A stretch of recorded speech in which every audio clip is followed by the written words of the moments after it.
Hello, welcome back. If you have any comments or questions, get on this site and ask me the comment and questions, okay? It's rsbcopstories@gmail.com, and I'm answering the best I can. Okay, here's another story. I got transferred to New Division. I had about 8 years on, and I'm checking in with the detective supervisor because we're going to do some things, and I became a community relations officer. I had no matter what I was. Here's for the incident.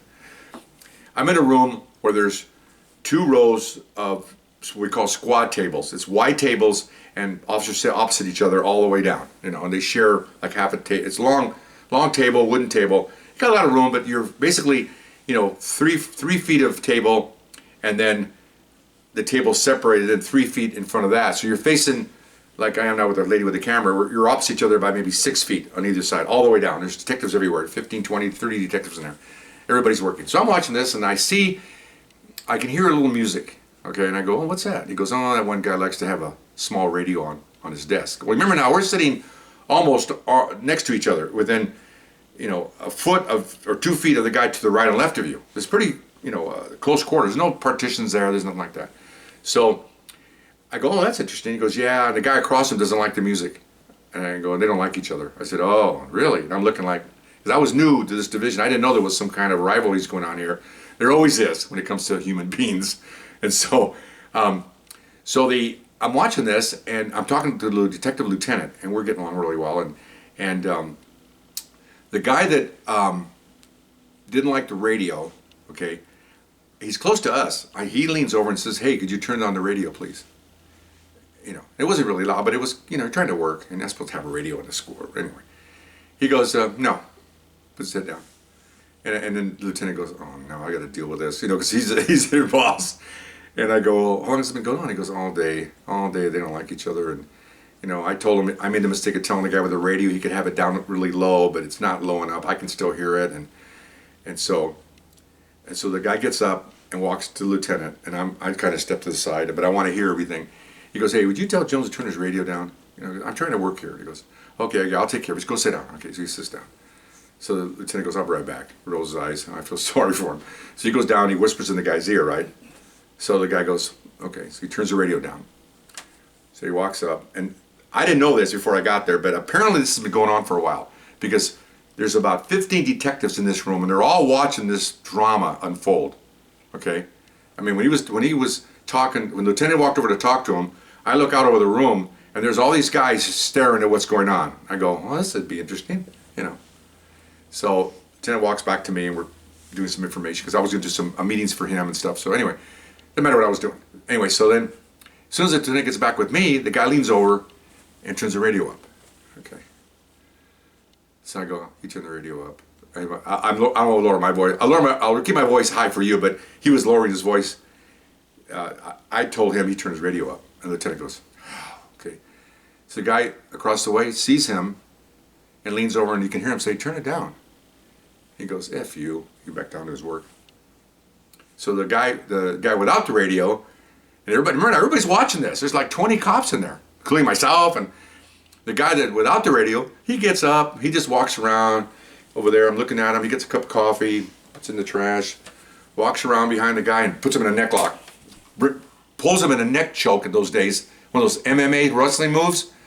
Everybody's in suits around his neck, pulls him over the chair goes flying, all this stuff, takes him to the ground, chokes him out. Unconsciously out. He used to teach us that at the Academy for Combat Wrestling. He's out, okay? And he gets up, and he goes over to his desk, and he sits back down, as if nothing happened. The guy's laying there. And so I look around the room, because I'm stuck here with the lieutenant. I look around the room is empty. As soon as he choked him out, everybody took off. So it's just the chokee and the choker, me and the lieutenant standing there.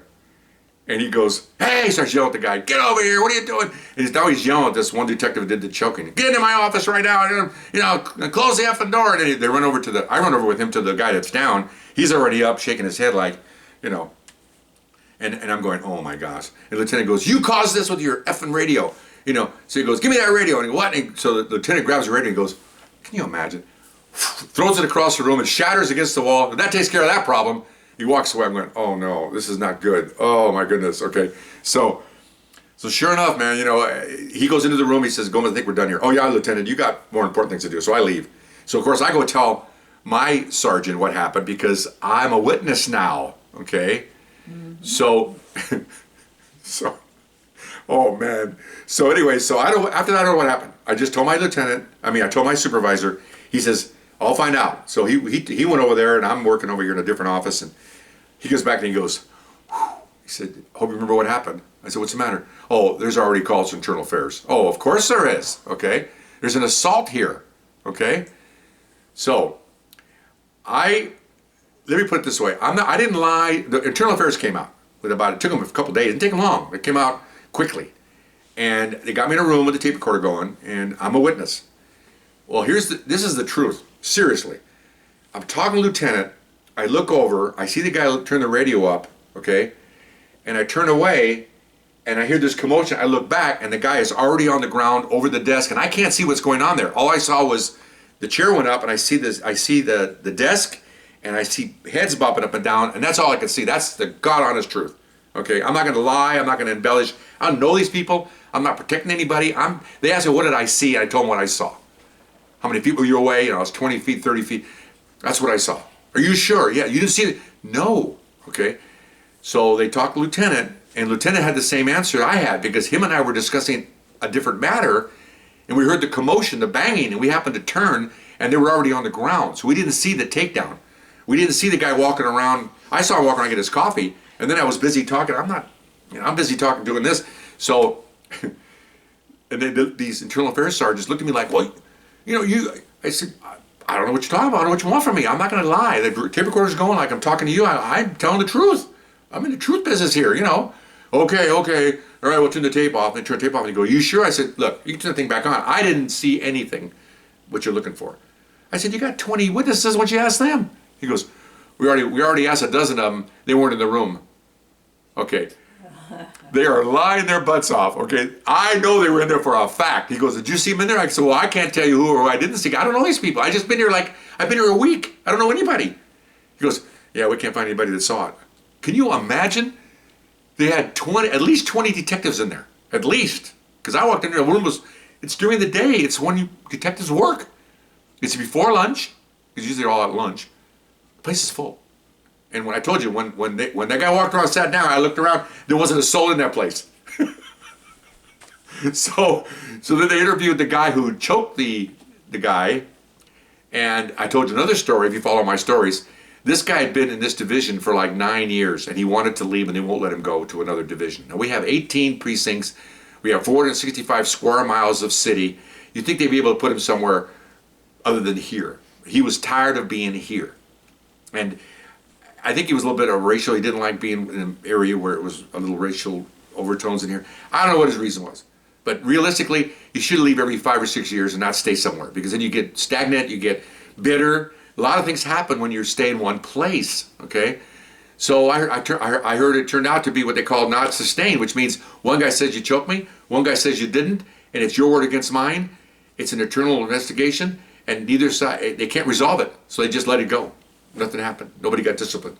Either the guy with the radio or the guy that got choked out. And I was in disbelief. It took like 8 months to come back and say nothing's going to happen to these guys. Except one thing they did was, because that officer that did the choking, he knew he was in trouble. So during his lunch break, he shot to the department psychologist, which is, what do you call it? Privileged information. You can't reveal what the psychiatrist can't tell the department what was discussed, because you do that for a purpose. You can tell them everything in confidentiality and procedure here.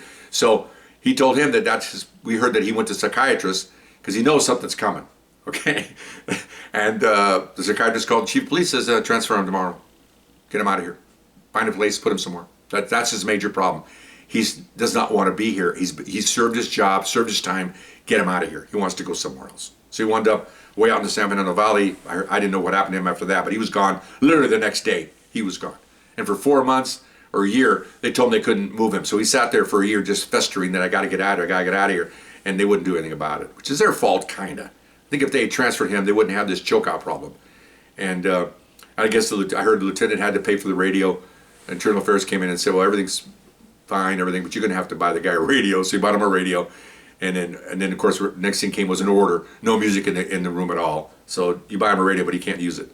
So anyway, so that was interesting to see that. In a lot of ways, it was interesting what happened, the violence, the aftermath, and also them not getting anything because nobody was in that room. That was really interesting.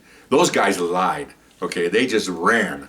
And I don't blame them. I guess I don't want to get involved in this, but something happened here, and the guy could have been hurt. And I don't know. You stand up and say you saw it and it happened. I mean, come on, give me a break. But anyway, so that's my story about that, and hope you enjoyed it. We'll see you next time.